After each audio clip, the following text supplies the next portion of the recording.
Ladies and gentlemen, I would like to thank all of you for attending our talk today. Especially thanks to Dr. Jean Sander, the interim president of my alma mater. I hope I say that right. I was practicing all day. The University of Arizona community for this gracious hospitalities. I would also like to thank the people who made this possible. Dr. Shine Burgess, Dean of the College of Agriculture and Life and Science, and his colleague, Dr. Colin, oh, that's the difficult one, Kilton Book. I hope I said it right. Okay, right, okay. Wow, we're going there, okay. And then Dr. Kevin Fisher Simmons, that's easy. And Mr. Jim Davis, that's easy. Mr. Scott Koenig for hosting me today. I would also like to thank Mr. Hassan Hijazi, Director of External Affairs at the Biosphere 2, for coordinating my visit and presenting with CALS. I am really deeply honored to come back to the University of Arizona. Coming here was something really stimulating, and it's nice. I left in here almost 30 years ago, and it's nice to come back.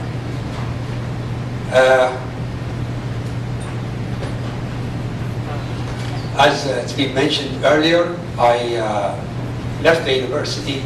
I went to Saudi Arabia, and I started practicing my agriculture engineering, and built an agriculture company.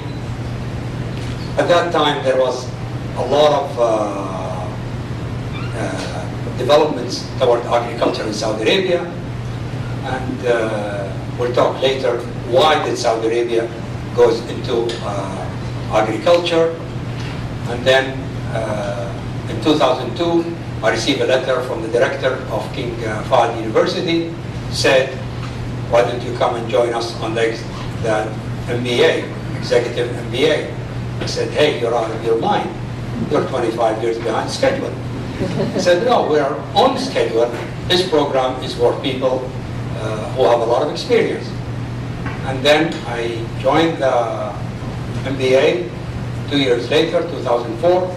I got my MBA, and then it became the natural growth that I go into the doctorate. And I went for what they call it is a professional doctor. The PhD, they only contribute to the knowledge, which in a professional doctor, you contribute to knowledge and to the practice. I got that from the University of Liverpool, and officially you could call me Dr. Rasheed as of September 9th.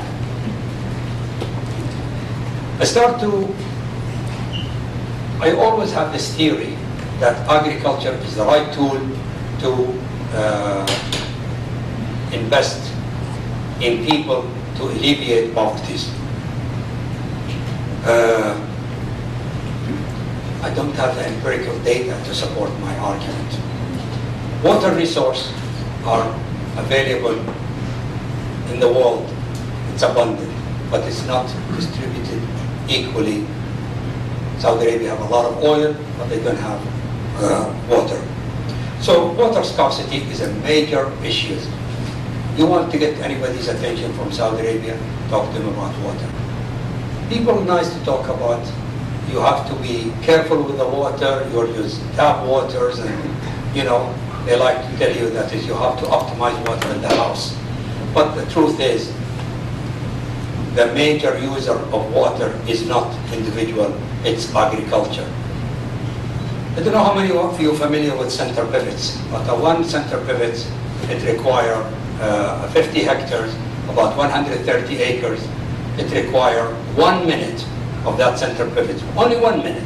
It requires 1,500 gallons. This is for winter, not for summer. And that's for a normal crop. And that 1,500 gallons per minute is equivalent to 6,000 liters. The US, I think it's about 250. liters per person per day. Make it simple for me. It's a 200 liters in the industrial world of Europe. So what a person uses in 1 month, that center pivot use it in 1 minute, regardless what they grow. Of course, if it's summer crop, then it's a lot higher. Saudi Arabia went from one extreme right to one extreme left. They used to import. They want to go from self-sufficiency, and then they decided to stop completely the growth of agriculture. In my understanding, it was wrong to go extreme right. It's wrong to go extreme left. The Middle East import about 50% of their food. Some number goes to 90%. So we're extremely vulnerable. Does anybody know in this room why did Saudi Arabia have started agriculture? Anyone? If you recall it, in the late 70s, President Carter have banned the export of wheat to the Russian.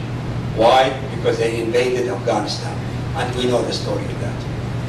So then the secretary, I'm not sure whether it's the trade or the transportation from the Reagan administration, he came to Saudi Arabia and he said a barrel of oil for a bushel of wheat. Saudi Arabia took that political decision, and they decided to take the challenge and to go into agriculture. And they put the price of wheat, 1 rial, 2 rial, 3 rials, 3.5 rials, it's equivalent to $1 per kilo or $1,000 per ton. Who took advantage of that is businessmen, and I'm one of them, and all my income really and my wealth, I made it from agriculture. The world needs a lot of food. We are anticipating October 13, the world will reach 7 billion people. We don't have enough food to support that amount of people. So, according to the FAO, $83 billion is required to be invested in agriculture. They think it's not 7 billion they're talking about it. They're talking about 1 billion by 2050. Agriculture production must increase 70% of our existing capacity. Land, yeah, we have a few land here and there, mainly in Africa, which is we have a lot of issue there, and we'll cover it in the presentation. But it got to come from the new technology. When does people feel secure? A country and people are fed, food secure, when their food system operates in such a way as to remove the fear that there will not be enough to eat. In particular, food security will be achieved when the poor and vulnerable, particularly women and children, and those living in a marginal area have secure access to food.